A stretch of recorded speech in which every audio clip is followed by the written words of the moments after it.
আমরা জেনেছি যে নাজিরারগাঁও আর নয়া খুররামখোলা মাইয়ার চর যে দুইটা গ্রামের মধ্যে পরবর্তীতে ঘটনাটা ছড়িয়ে পড়ে, সেটা বেসিক্যালি ছোট্ট ঘটনাকে কেন্দ্র করে এটা কেউ না কেউ উস্কানি দিয়ে তাদেরকে মাইকে বা মোবাইলের মাধ্যমে তাদেরকে আহ্বান করে পরবর্তীতে দুই গ্রামের মধ্যে সংঘর্ষের রূপ নেয়। তারা ইট পাটকেল মেরেছে, কিন্তু যে ঘটনাটা সূত্রপাত হয়েছে যতটুকু আমরা জানতে পারছি এই পর্যায়ে, যে চা খাওয়ার ঘটনাকে কেন্দ্র করে পরবর্তীতে একজন হয়তো একজনের সাথে কথা কাটাকাটি একটা চট থাপ্পড় মারতে পারে, সেই ঘটনাকে কেন্দ্র করে এইভাবে গ্রামের মধ্যে সংঘর্ষ ছড়িয়ে পড়ে।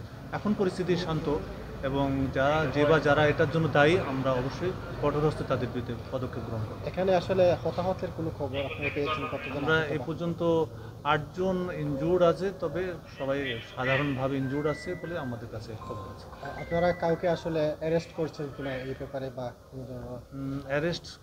হ্যাঁ, অ্যারেস্ট আছে আমাদের, যেহেতু যারা মারামারির সাথে সরাসরি জড়িত ডেফিনেটলি তারা ইনজুর্ড হয়েছে এবং তাদেরকে তো আমরা অ্যারেস্ট করেছি। একই সাথে এর সাথে যারা মূল উস্কানিদাতা এবং প্রকৃতপক্ষের জন্য যারা দায়ী তাদেরকে চিহ্নিত করে তাদের বিরুদ্ধে আমরা কঠোর ব্যবস্থা নিচ্ছি। বর্তমান পরিস্থিতি একটু বর্তমান পরিস্থিতি তো এখন শান্ত।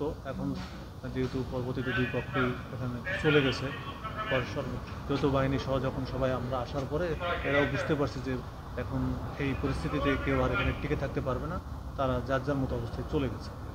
পুলিশ সদস্য কেউ আহত হয়েছে? না, পুলিশ সদস্য কেউ আহত হয় নাই।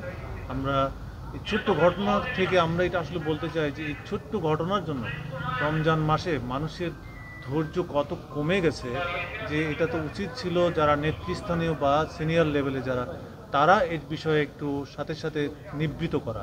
সেটা আমার মনে হয় সেই ক্ষেত্রে তারা সেই ভূমিকা রাখে নাই, না রেখে বরং দুই গ্রামের মধ্যে গুজব রটিয়ে দিয়ে এটাকে পরিস্থিতি আরও ঘোলা করার চেষ্টা করা হয়েছিল। সেটি আসলে খুবই নিন্দনীয় কাজ।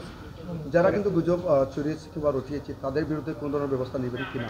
অবশ্যই আমরা নিব, সেটার জন্যই আমরা এটা